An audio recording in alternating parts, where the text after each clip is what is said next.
한지붕 새가족 순돌이 엄마로 억척 아줌마의 연기를 보여주던 박원숙 씨 모두 기억하실 겁니다. 그런데 아들을 잃고 우울증 치료를 위해 남해로 이사와서 13년을 살았던 탤런트 박원숙 씨가 결국 시골 생활을 못 버티고 유서를 쓰고 떠났다고 합니다. 박원숙 씨가 살던 곳은 경남 남해군 독일마을 바로 옆에 있는 원예예술촌이었는데 박원숙의 같이 삽시다를 찍으면서 박원숙 씨 집에 여러 연예인을 초대해서 유명해지자 이때까지 한 해 30만 명이 찾던 관람객들이 방송을 타자마자 박원숙 씨 보러 온다고 역대급인 42만 명이 방문을 했었지만 지금은 땅값만 비싸고 빈집들이 남아돌고 있는데요. 박원숙 씨는 아들을 잃고 매일 유서를 쓰고 있었다고 하는데 박원숙 씨에게 무슨 일이 있었는지 어디로 떠났는지 자세히 알아보겠습니다. 박원숙 씨의 인생은 정말 기구합니다. 한 남자와 두 번의 결혼과 이혼을 했을 뿐만 아니라 세 번째 결혼마저도 고소로 끝나고 말았고 하나뿐인 아들 역시 비명에 가고 말았으니 눈물 없이는 들을 수도 없네요. 박원숙 씨는 언제쯤 행복해질 수 있을까요? 언제 보통 사람들이 누리는 행복을 누릴 수 있을까요? 박원숙은 당시 국민 아침 드라마 한지붕 새가족에 출연하며 순돌이 아빠 역의 이면식과 더불어 부부 연기가 무엇인지를 잘 보여주었는데 미모의 여주인공보다는 엄마 역이나 억척 아줌마의 연기력으로 시청자들에게 크게 호감을 얻었고 그러면서도 악역을 맡으면 표정에도 카리스마가 느껴지는 몇 안 되는 연기자 중에 한 명이죠. 이렇게 화려한 연기 인생을 보낸 박원숙이지만 결혼 생활은 평탄하지가 않았는데 한 남자와 두 번의 결혼과 이혼, 세 번째 남편과도 결국 이혼으로 끝나게 됩니다. 먼저 첫 남편 서모 씨는 대학교 1학년 때 만난 첫 남자였는데 당시 중앙대학교에 다니던 박원숙은 남편과 대학 살롱 드라마 모임체인 YMCA 탈에서 처음 만나게 되죠. 당시 전 남편은 동국대학교 경영학과에 재학 중이었고 이 동아리에서 연출을 공부하는 중이었으며 나이는 박원숙보다 2살 연상이었습니다. 그런데 첫 만남 이후에 두세 달쯤 우연히 통행금지에 걸려서 박원숙은 신랑 될 사람과 함께 여관에 묵게 되는데 여기서 첫 관계를 하고 이것이 임신으로 이어지게 됩니다. 결국 임신을 한 박원숙은 대학을 중퇴해야만 했고 당시 사회 분위기가 요새는 미혼모도 있지만 그땐 처녀가 임신을 하면 용인이 안 되는 시기였으니 결국 산으로 올라갔고 다시 살자는 생각이 들어 내려왔지만 할머니에게 나랑 같이 뛰어내리자는 말을 듣기도 했죠. 확실히 1960년대 말이었으면 사회가 많이 보수적이었는데요. 결국 박원숙은 첫 남자였던 그 서모 선배와 속도 위반과 혼전 임신으로 결혼식을 올리게 되는데 첫 만남부터 결혼식까지 불과 7개월 만이었죠. 하지만 대학을 중퇴한 뒤에도 박원숙은 연기에 대한 열정은 사라지지 않았고 임신 7개월 만삭의 몸으로 MBC 탤런트 공채 1기 시험에 응시하게 됩니다. 박원숙이 말하길 지금 생각하면 웃기는데 연극하고 동아리 활동하다가 결혼하게 됐다.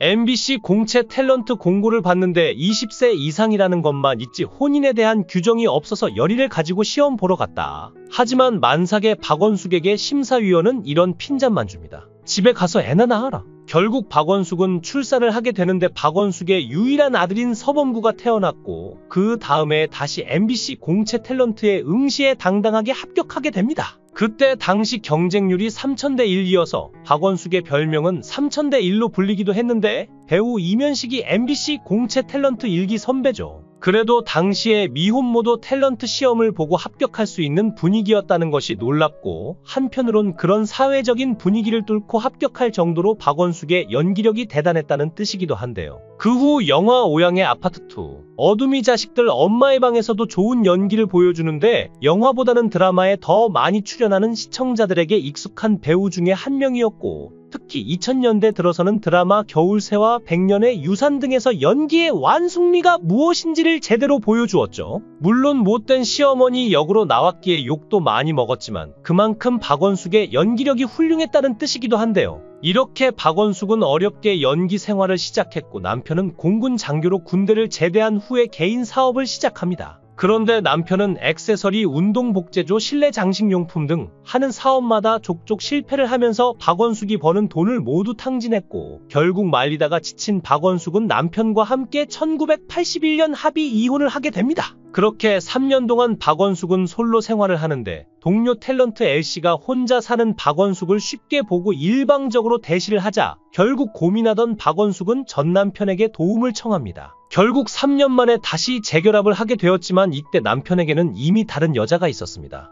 이건 전 남편에게 뭐라 하기도 좀 애매한데 박원숙과 결혼 생활을 하다가 바람이 난 것이 아니라 이혼 당시에 생겼던 여자니까요. 어쨌든 또 다른 여자가 있으면서 재혼을 합의한 전 남편에게 아주 문제가 없는 것은 아니죠. 결국 또 다른 여자가 있다는 사실을 알게 된 박원숙은 재혼한 지 불과 6개월 만에 다시 이혼을 합니다. 그리고 이번에는 아들 서범구 역시 자신의 손으로 키우겠다고 고집을 부리는데 계모 밑에서는 키울 수가 없다는 생각이었죠. 그렇게 아들과 함께 살던 박원숙은 1989년 아르헨티나 교포 사업가 김모 씨와 세 번째 결혼식을 올리는데 이때 남편은 전처와의 사이에 딸이 있었고 박원숙의 가정은 일남일녀가 됩니다. 그런데 이번 남편 역시 사업적으로 문제가 많았는데 결국 1995년 세 번째 이혼을 하게 되지만 이혼 후에도 남편의 사기 때문에 큰 괴로움을 겪는데요. 박원숙이 1999년에 접수한 고소장에 따르면 1995년 이혼한 전 남편 김 씨가 내 명의로 당자 수표를 발행하고 부도를 낸 뒤 이민을 떠나 심각한 경제적 정신적 피해를 입고 있다. 1993년 12월 당시 남편 김 씨의 사업체가 부도를 내 20여 년 동안 연애 활동을 하면서 모은 나의 전 재산을 날렸고 지금까지 드라마 출연료를 압류당하고 있다고 적혀 있는데요. 결국 박원숙은 전 남편의 빚을 대신 물어주기 위하여 큰 빚을 지고 말았지만 박원숙의 불행은 여기서 끝나지 않았습니다.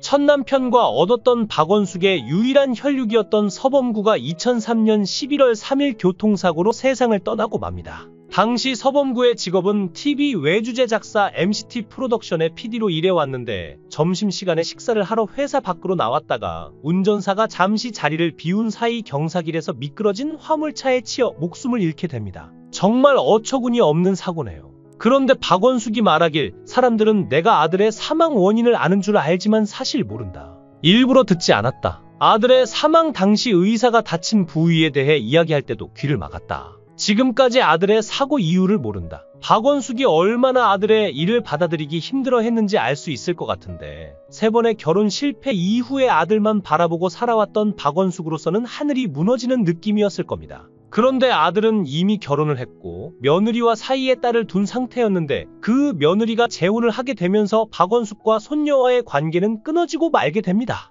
박원숙이 말하길 아직도 손녀에게 연락이 올까봐 8년 전 전화번호를 그대로 유지하고 있다. 며느리가 재혼을 하게 되면서 새로운 가정을 지켜주고 싶은 마음에 손녀와 이별했다. 손녀가 마음이 편해지고 조금 더 커서 할머니한테 전화해볼 거라는 생각이 든다. 며느리의 새 가정을 지켜주고자 하는 박원숙의 마음 씀씀이가 엿보이는데 어린 손녀 역시 새아빠를 친아빠로 알고 자라는 것이 좋겠죠. 박원숙은 자신의 재혼에 대해서 이렇게 말한 적이 있는데 과거에 상처를 많이 받아서 결혼 생활에 넌더리가 난다. 그래서 재혼이라는 게 싫었다. 박원숙의 마음의 상처가 얼마나 큰지 알 수 있을 것 같은데 전 남편들에게는 묘한 공통점이 있습니다. 바로 사업가였고 자신의 사업을 실패했다는 점인데 동종업계 사람이라면 박원숙을 좀 더 잘 이해했을 테니 이면식과 같은 탤런트와 만나서 결혼을 했으면 어땠을까 하는 아쉬움이 남습니다. 박원숙이 남해를 떠난 이유는 서울에서 너무 멀고 그래서 서울에서 조금이라도 가까운 평창이 훨씬 낫겠다고 생각해 그쪽으로 이사를 갔다고 합니다. 솔직히 서울에서 남해까지 너무 멀죠? 그리고 여기 계속 시골에만 사는 것도 아니고 서울까지 왔다 갔다 해야 되는데 얼마나 불편하겠습니까?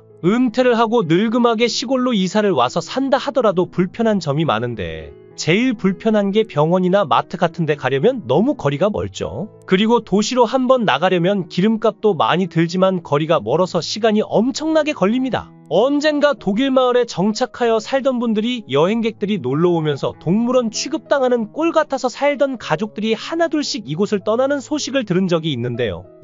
2018년부터 박원숙 씨의 남해 생활을 배경으로 해서 박원숙의 같이 삽시다라는 프로그램이 시작됐는데 올해가 벌써 시즌 3이니까 시작한 지는 상당히 오래된 것 같네요. 박원숙 씨는 재혼 계획에 대해 어마어마한 일들을 징그럽게 겪었음에도 이렇게 견디고 사는 건 내 주변에 있는 사람들의 위로와 격려로 힘을 얻게 되어서라고 밝히면서 좋은 인연들은 여자들로도 만족하고 지금 행복하고 안정된 삶이 좋아서 앞으로의 재혼 계획은 없다고 밝히기도 했습니다. 아무튼 이제 박원숙에게는 죽기 전에 손녀를 만나보고 싶은 것 외에는 아무런 소원도 없다고 하는데 부디 손녀가 어서 빨리 자라서 할머니에게 연락을 했으면 하네요. 그 소원이 이루어져서 손녀와 재회하길 바라고 박원숙 씨의 남은 인생은 웃음꽃이 만발하길 바랍니다. 영상을 끝까지 시청해주시고 귀한 시간 내주셔서 대단히 감사합니다. 구독, 좋아요 꼭 부탁드립니다. 더 좋은 영상으로 보답하겠습니다. 권행